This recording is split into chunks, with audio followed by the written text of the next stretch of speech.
السلام علیکم ناظرین، آج ہمارے چینل کی ایک اور قسط آپ کے سامنے بیان کی جا رہی ہے۔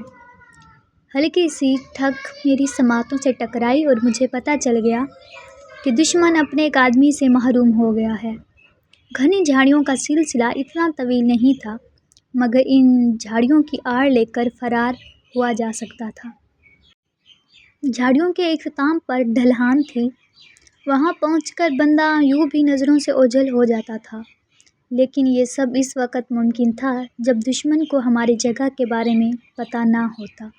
اب تو دشمن اس جانب متوجہ ہو گیا تھا اور یقیناً ہمارا تعاقب کر کے وہ آسانی سے ہمیں رستے ہی میں دھر لیتے۔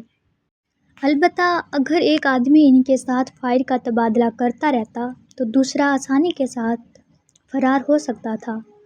یہی سوچ کر استاد ہاشم نے مجھے بھگا دیا تھا۔ رستے میں یہ سوچ میرے دماغ میں سرگرداں رہی کہ استاد ہاشم وہاں سے کیسے بھاگے گا، کیونکہ وہ جھوٹ نہیں بولا کرتا تھا اور اس نے بڑے اعتماد سے کہا تھا کہ اسے ایک دوسرا رستہ معلوم ہے۔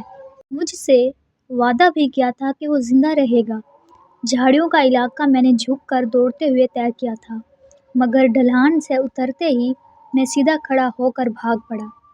اس نشیب میں اندھا دھند ہونے والے فائر سے محفوظ تھا۔ اپنے گزشتہ رات کی پناہ گاہ تک میں بغیر رکے بھاگتا چلا گیا۔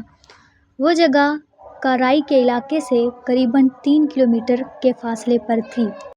تمام راستے میرے کانوں میں مسلسل فائرنگ کی آواز گونجتی رہی تھی۔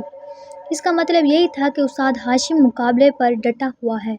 مگر جب میں اپنی پناہ گاہ سے فرلانگ بھر کے فاصلے پر پہنچا تو ایک دم فائرنگ کا سلسلہ موقوف ہو گیا۔ میں جھاڑیوں میں چھپی چوٹی سے خون میں گھس کر استاد ہاشم کا انتظار کرنے لگا۔ نامعلوم کیوں میرا دل بیٹھا جا رہا تھا۔ میری پریشان سوچوں میں مختلف خیالات سرگرداں تھے۔